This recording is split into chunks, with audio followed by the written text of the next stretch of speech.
कक्षा 9 के छात्रों के लिए आज मैं लेकर आया हूँ टॉपिक कि किस प्रकार से हम बहुपद का मान ज्ञात करेंगे। इससे पहले आपने जाना कि किस प्रकार के बीजगणितीय व्यंजकों को हम बहुपद कह रहे थे। तो हम किसी भी चर, माना हम एक चर x के बहुपद की बात करते हैं, तो बहुपद को लिखते हैं px, p for polynomial, x माने x चर का बहुपद। एक बहुपद की हम बात करते हैं 3x ऋण 6, 3x ऋण 6 एक बहुपद है चर x का। अगर हमसे ये कहा जाता है कि x बराबर 2 पर या x बराबर 1 पर इस बहुपद का मान निकालो, यानी x का मान आपको दिया होगा चर का, चर के उस मान के लिए बहुपद का मान निकालो। माना हमें x बराबर 3 के लिए हमें निकालना है मान।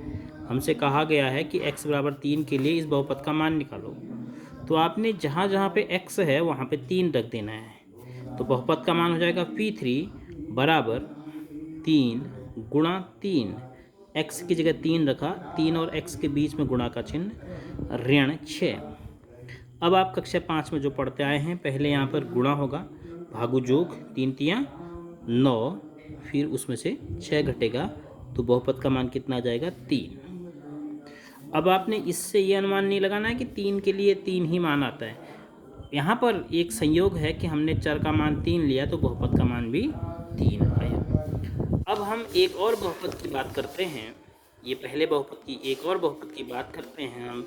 चर x के एक दूसरे बहुपद की बात करें, x स्क्वायर धन 3x ऋण 7। अब माना हमें x बराबर 2 पर इसका मान निकालना है। तो x बराबर 2 के लिए बहुपद का हमने मान निकालना है। तो x बराबर 2 के लिए x की जगह हम 2 रखेंगे, बराबर की जगह बराबर 2, 2 की घात 2, तो इस 2 की घात 2, धन 3 के बाद गुणा का चिन्ह, फिर 2, फिर ऋण 7। ऐसे प्रश्न में सबसे पहले आप घातांक खोलेंगे, घात उसकी जो भी होगी उसको खोल देंगे। 2 की घात 2 बराबर 4। अब आप गुणा कर सकते हैं, 3 दूनी 6 ऋण 7। अब आपके पास 3 चीज़ें हैं, ये आपने देखना, एक 4 है, एक 6 है और एक 7 है।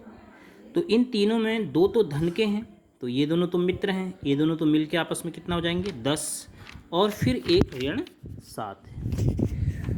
हवा से थोड़ा सा डिस्टर्ब हो रहा है, तो आपका 10 ऋण 7।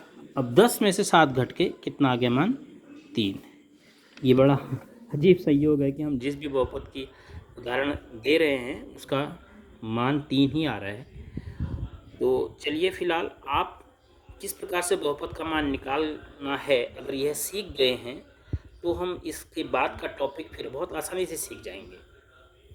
तो आप स्पष्ट ये हो जाइए कि आज आप किसी भी चर के लिए बहुपद का मान कितना होगा यह निकालना सीख रहे हैं। पहले बहुपद में आपने x बराबर 3 के लिए बहुपद का मान निकाला था। दूसरे प्रश्न में बहुपद आपका बदल गया था और x का मान भी 2 रख दिया था, तो x बराबर 2 के लिए हमने मान निकाला, तब भी कितना आया 3 आया।